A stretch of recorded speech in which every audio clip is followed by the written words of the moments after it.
Conversinha ao pé do ouvido de hoje.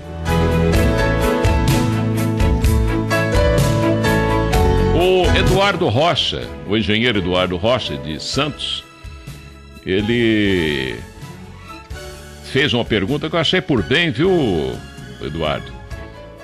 Responder pelo ar também, porque pode ser que seja dúvida de muito ouvinte, ou pelo menos uma opinião da gente a esse respeito, né? Para que cada um forme a sua verdade, porque cada um tem que conviver com a sua verdade e não com a minha. A minha não é a de todo mundo, apenas você joga assuntos no ar, né? Para que as pessoas formulem suas dúvidas e elas próprias respondam a essas dúvidas, porque o problema é o combustível da evolução. E ele pergunta aqui se eu conheço uma entidade chamada Cryon. Eu não sei se é Cryon em inglês ou Cryon, tanto faz também, né? Essa entidade não é inglesa, né? Mesmo porque inglês, francês, português, sânscrito e tal, tudo vem de uma linguagem cósmica chamada Agartino. E ele diz aqui que nós estamos vivendo um momento de uma nova energia, né? Se tratando de um conceito de nova energia.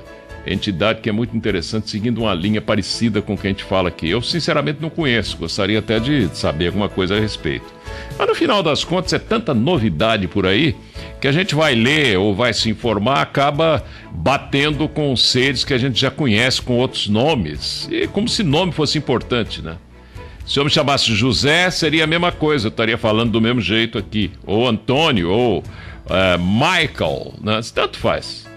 Mas, em outras palavras, a tese de que somos anjos em missão de aprendizagem na Terra e que devemos passar para a nova energia, rompendo os padrões anteriores da velha energia. Sim, é isso mesmo. Só que isso aqui é mais antigo que andar para frente. Isso é muito antigo. Tem livros antiquíssimos da Índia, já constam essas coisas. Como a pessoa que se fizer um estudo aprofundado vai descobrir que a manifestação de um avatara no Ocidente já estava escrito em livros antigos da Índia há muito tempo atrás e do Tibete também, né? E até hoje foram apresentados 10 livros em inglês, né? Dos quais alguns já foram traduzidos para o português. Ele disse que vai preparar um resumo do material e vai enviar para a gente. Obrigado. Mas com relação a Schumann, essa ressonância, vamos acrescentar mais alguma coisinha aqui, Eduardo? Schumann descobriu a modificação vibracional do globo Terra na década de 50. Mas ele não soube explicar o porquê. É o tal negócio, é você ouvir o galo cantar, mas você não sabe se o galo é garnizé, se é galo índio, ou que tipo de galo que é, se é galo chinês, é galo português, sei lá, de onde vem esse galo, né? Mas ele ouviu o galo cantar, e é preciso estar muito ligado para perceber essas coisas. Como às vezes, né, não é necessário ter estudo para isso, mas basta ter sensibilidade. Você pega uma pessoa, essa pessoa está sentindo que o tempo está passando mais depressa, né? Eu já disse algumas vezes no ar que o nosso grande cientista César Lattes, saudoso César Lattes de Campinas, professor titular da Unicamp, né, descobridor do Meson Pi, ele um dia encontrou com um amigo comum, é meu amigo também, e esse amigo que me contou, deu um abraço nesse amigo meu e disse: ô fulano, eu sinto que o tempo está passando mais depressa, mas eu não consigo provar, né? César Lattes, grande físico, ó, né? E tem muita gente percebendo essas coisas. Como ontem também eu estava conversando com um médico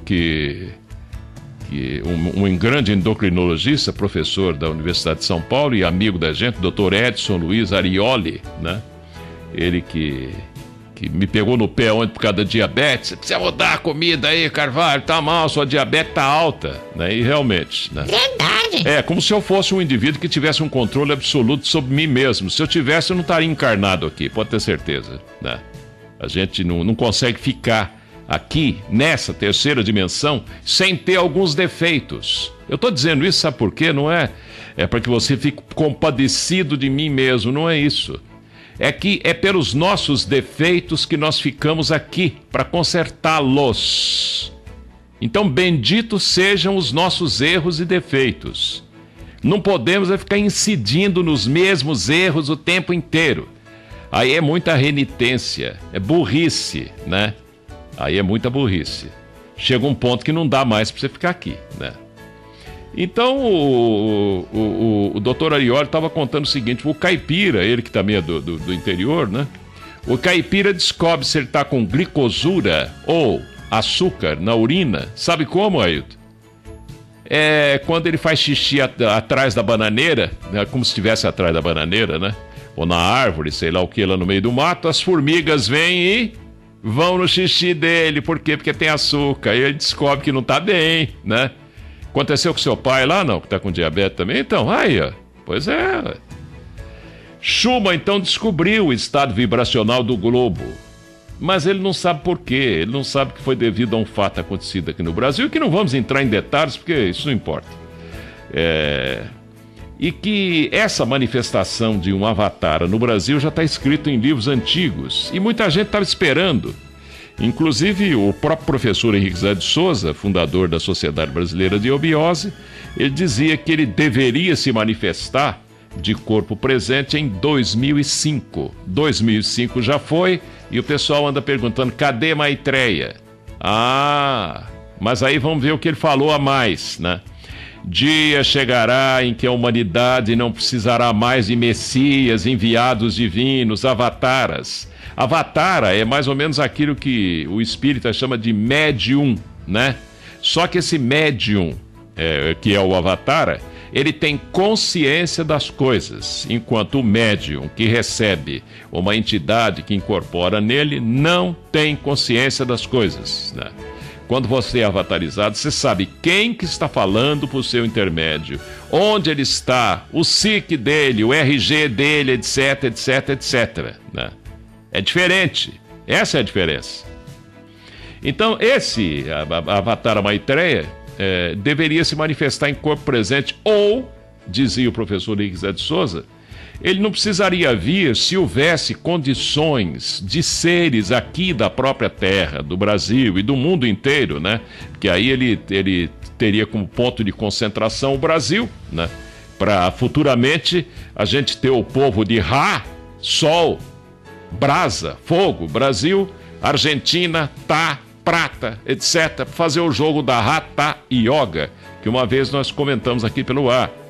É Argentina o Brasil o negócio, ou América do Sul de uma forma geral. Porque a luz caminha de Oriente para Ocidente, ex-Oriente Lux. Quem disse isso não fui eu, foi o Emanuel Swedenborg. Caminha de Oriente para Ocidente e de Norte para Sul, ou por outra.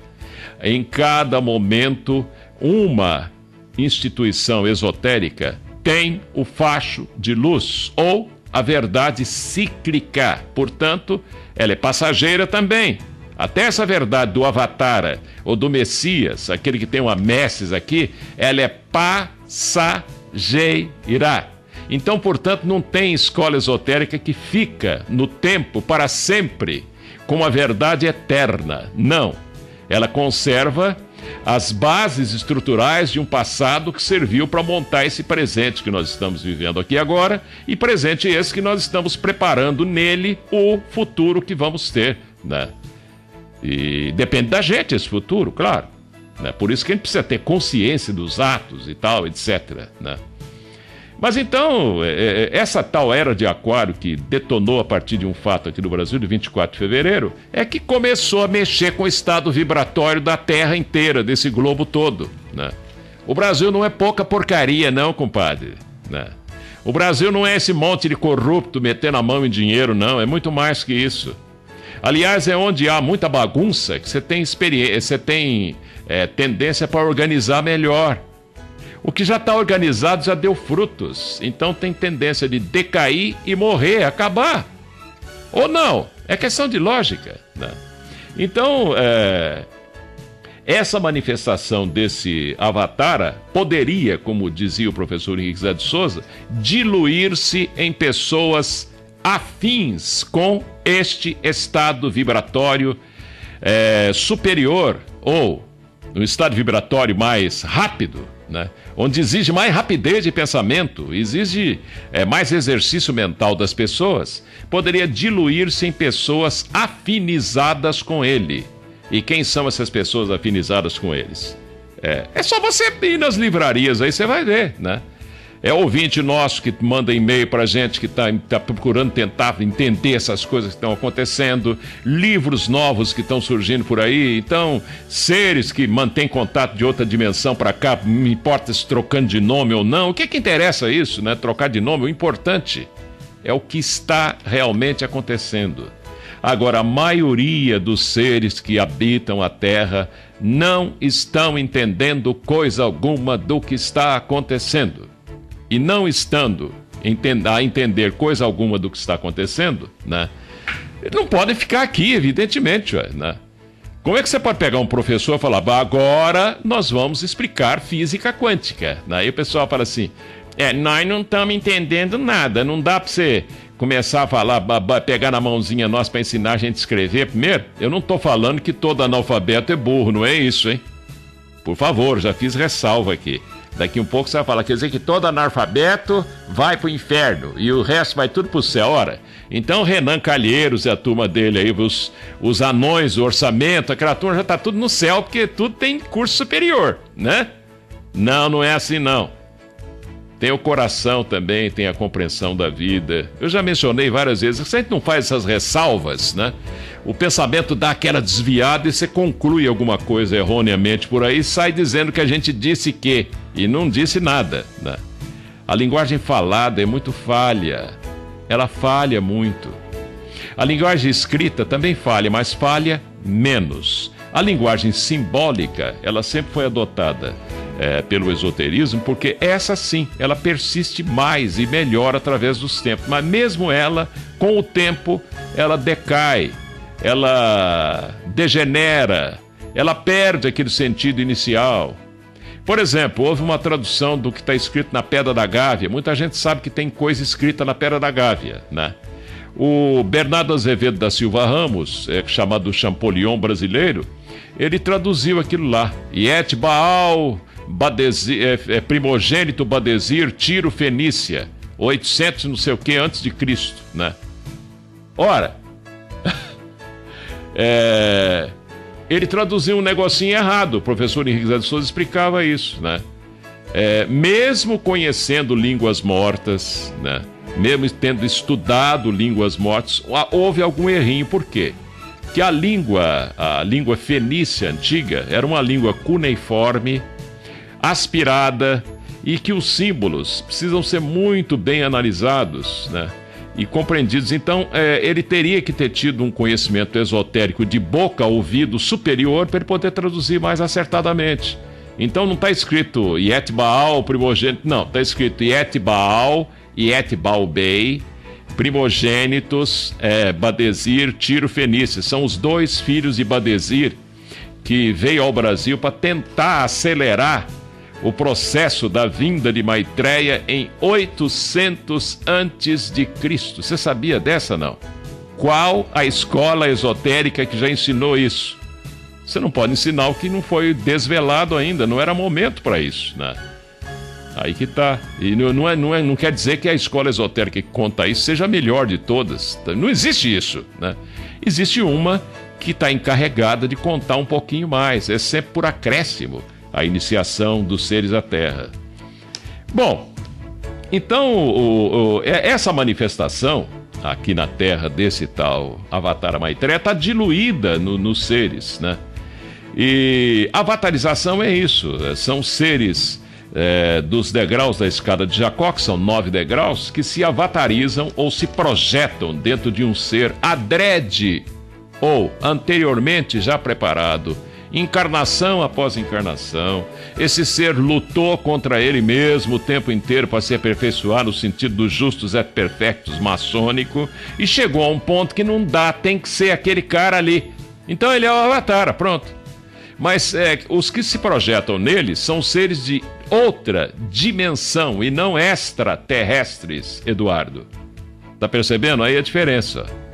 Porque ele, como Avatar, ele percebe que os seres que estão projetando nele são ou da hierarquia dos cutumes, que são os seres mais inteligentes dos universos, ou, não sei, Serapis, né?